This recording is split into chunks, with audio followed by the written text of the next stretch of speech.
Mimi kama mkuu wa mkoa niliyepewa heshima na Mheshimiwa Rais, huwa nawaambia wenzangu wote tusifanye vitu vya kujifurahisha wenyewe tukasahau vitu vinavyofurahisha Watanzania.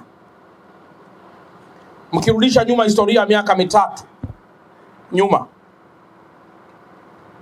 hapa Kibada hapakuwa hivi. Lakini moja ya wilaya ambazo mvua za mwaka 2024 zilileta majanga makubwa ni Kigamboni. Kigamboni ilikosa mawasiliano kwa sababu ya mabarabara. Na hii yote ilikuwa ni kwa sababu zipo ambazo zilikuwa zimetengenezwa zikaharibika kwa sababu zilikuwa chini ya kiwango. Na zipo ambazo zilishatengenezwa kwa ubora lakini muda wake umepita. Lakini zipo ambazo hazijawahi kugusa kabisa lami, ndio zinaanza kuwekewa mkakati wa lami.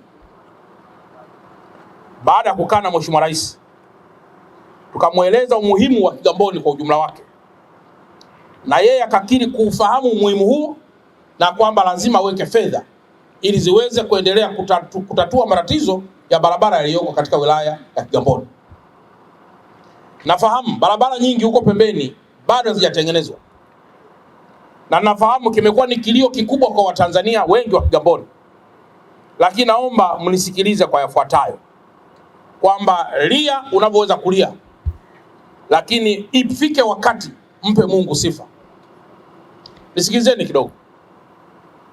Kuna wakati fulani niliwahi kutoa mfano kwa wananchi wanaokaa mkoa wa Katavi, au wananchi wanaokaa mkoa wa Rukwa, au wananchi wanaokaa mkoa wa Kigoma au Kagera.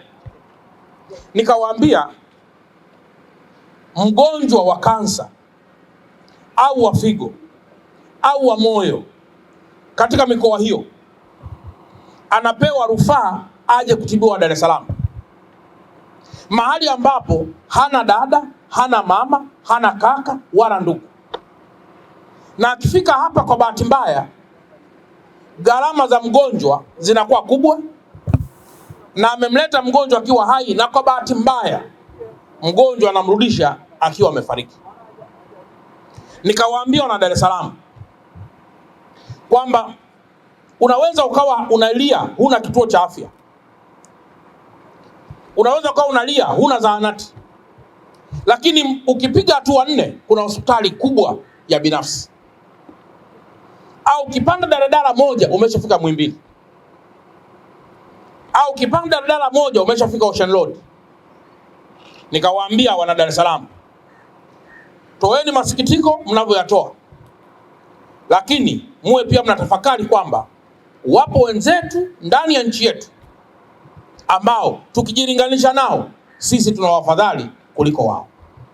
Kigamboni ni moja ya eneo ambalo ilikuwa na changamoto kubwa sana ya barabara, na ilikuwa na mtandao mdogo wa barabara za lami, ambao kama unakumbuka kwenye vikao vingi walikuwa wakilalamika juu ya uwepo wa lami chache, kiasi kwamba walikuwa na lami kama 1% tu ya mtandao wote wa barabara, ambazo ni kilomita 1130.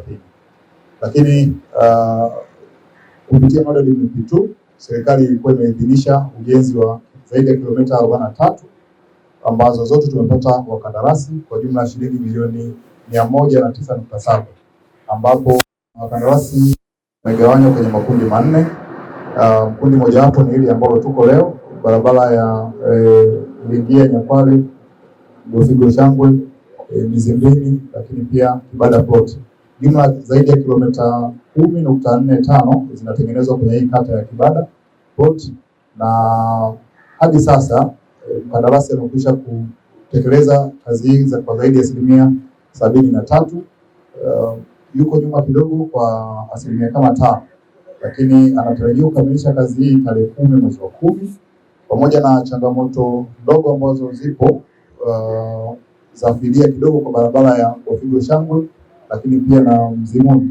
Eneo lile kidogo halikuwa limepimwa, lakini pamoja na hiyo kwenye hizo kilomita 43.79 ipo barabara ya inaitwa Geza Ulole, ambayo barabara hiyo ni barabara ambayo inapita pia kwenye ile viwanja vya Chifu, ambavyo ni sehemu ya maandalizi ya mradi wa AFCON, kama ambavyo mkoa tunaendelea na maandalizi ya kujiandaa na ule michezo ya AFCON 2027, basi napo pale pana mkandarasi anaitwa China Energy ambaye utekelezaji wake kwenye barabara ile ameshafikia zaidi ya 7% kwa sasa. Keleza kabisa, daktari aliniambia pungua kwa sababu mambo ya nyama hapana. Dagaa na unakula kwa sababu umechacha. Hela zisikutume kufanya vitu ambavyo ni viovu.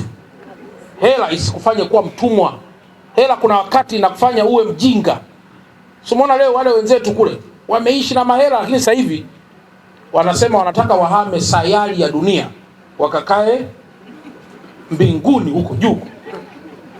Na juzi wametuma vitu huko juu, sio? Wametuma huko, wanasema wanakwenda kuangalia kama kunafaa kukaa. Si mnaziona hela zilivyo?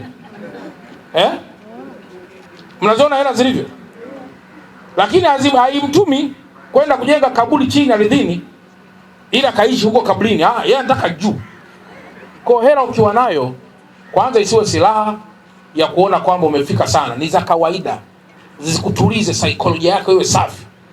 Sio unapata unaanza kuweuka tu yani ghafla. Hapana. Kila kitu ni kizuri, inategemea na namna unavyokitafsiri. Kama bado mwanao anachezea simu yako, nimekuletea hii KC66, KC67 pamoja na Hey37.